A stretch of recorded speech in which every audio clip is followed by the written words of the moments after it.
여러분들 수학 때문에 고민 많죠? 다른 과목들보다 어렵다고 느끼고 단순히 개념을 암기하기보다는 응용력이나 사고력을 필요할 것 같아서 선뜻 성적이 나올 것 같지도 않고 열심히 하더라도 3등급 이상 맞기 힘들 것 같아서 포기하거나 열심히 안 하는 경우가 많은데 이 영상을 보시면 생각이 달라질 겁니다. 여러분들이 수학을 어렵다고 느끼는 건 수학을 다른 과목과 다르다고 생각해서 어렵게 공부하기 때문입니다. 수학도 국어나 영어, 탐구같이 기본 개념이나 정의, 공식을 완벽하게 외우고 공부를 시작해야 하는데 개념 암기보다는 문제풀이 그리고 풀이의 흐름 위주로 공부하려고 하니까 어렵게 느껴지는 겁니다. 수학이 다른 과목과 다르게 계산이나 사고력 같은 게 필요하긴 하지만 수학도 다른 과목과 마찬가지로 기출분석, 개념 암기, 그리고 반복 문제 풀이를 통해서 생각을 정리하고 완벽하게 공부를 한다면 등급을 올리는 게 그렇게 어렵지는 않습니다. 지금부터 등급별로 공부 방법에 대해서 얘기해 보겠습니다. 첫 번째는 9등급부터 7등급입니다.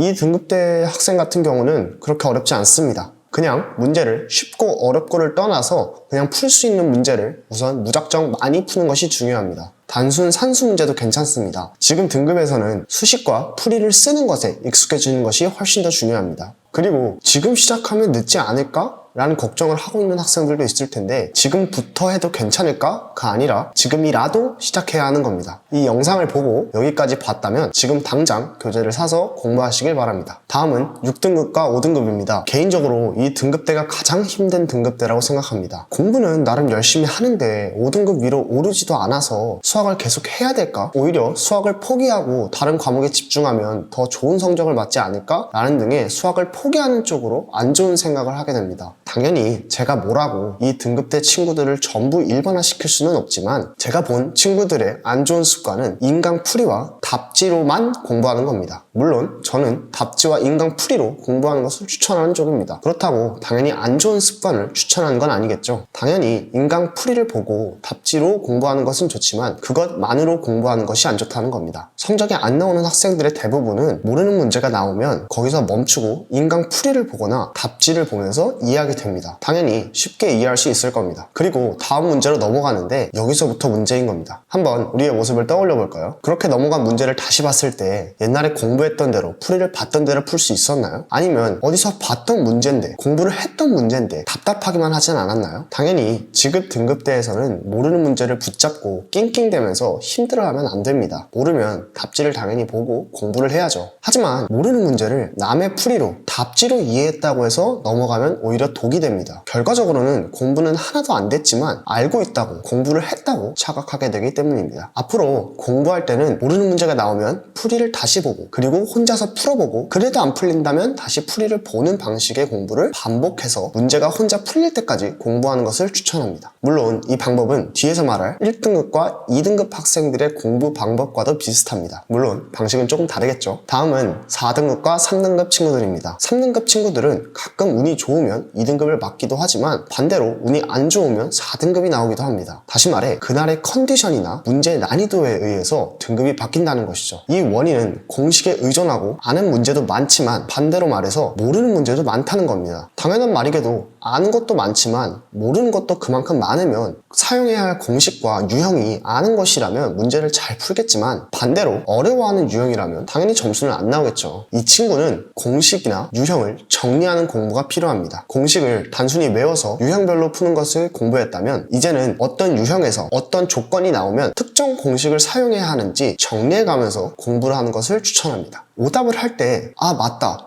이 공식 사용하면 되는데 뭐야, 이 공식 사용하니까 잘 풀리네 라는 생각을 자주 했다면 제 말이 맞을 겁니다. 문제를 보고 이 문제가 A 유형인지 B 유형인지 A 공식을 사용해야 하는지 B 공식을 사용해야 하는지도 모르는데 A 문제에서 A 유형을 사용해야 하는 것만 알면 무슨 소용이 있나요? 이 친구들은 앞으로 공식과 유형을 정리해서 다양한 유형과 다양한 조건이 나올 때 어떤 공식을 사용해야 하는지 정리하면서 공부하는 것을 추천합니다. 마지막으로 2등급과 1등급 친구들입니다. 이 친구들은 96점과 100점을 목표로 공부하고 있을 텐데요. 아마 문제를 푸는데 큰 어려움은 없지만 요즘에는 킬러 자체를 못 풀어서 96점, 100점을 못 맞기보다는 이상하게도 준킬러가 어렵고 혹은 푸는데 시간이 오래 걸려서 킬러 자체를 푸는 시간이 없는 경우가 많을 겁니다. 게다가 시간이 없어서 못 푼 킬러 문제들을 풀어보면 오히려 잘 풀리는 경우도 많을 겁니다. 이 친구들 같은 경우는 물론 킬러 문제도 대비하고 공부해야겠지만 준킬러 문제 중에서 풀기는 풀었지만 아리까리하고 애매하고 시간이 오래 걸렸던 문제들을 최상의 풀이를 다시 한번 보고 그 풀이를 공부하는 것을 추천드립니다.